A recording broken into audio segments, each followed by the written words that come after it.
Hello, hello! So, dito naman tayo. Unboxing na naman tayo. Meron tayo ngayon from Beyond the Box. Ang bubuksan natin ngayon ay ang iWatch. Yay! Hindi to sponsored. Bagong bago, hindi pa natin mabubuksan. Paano ba to ina-unbox? Bukas na yata. Ayan. Okay. Yan, yay! Parang bukas na yata. Hindi pa. So, naka-sealed pa naman talaga siya. So, ito yung watch at ito naman yung strap natin. Ang iWatch na to ay iWatch 11.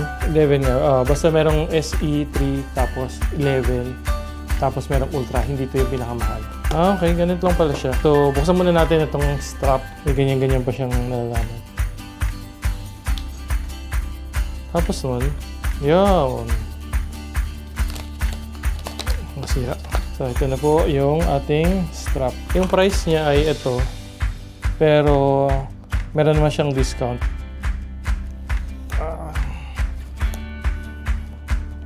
Pinsan. Okay. So, yun lang inisip ko buong watch. So, kasama lang sa kanya ay itong USB magnetic charger. Wala nang laman. At syempre, yung relo. Ang size nito ay 46 space gray black. So, ayan, nakasulat naman pala 46.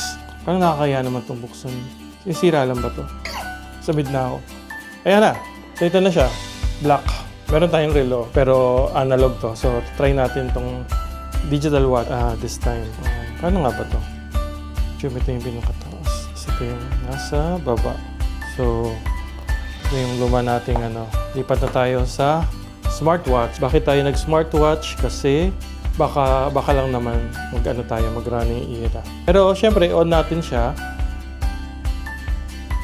Ayan. Kung nag-on na siya, ayan, meron na. Apple Smartwatch. So, ayan, that's our Apple Watch. And medyo matagal pa to. Test natin bukas, try natin mag-jogging bukas using our new Apple Watch.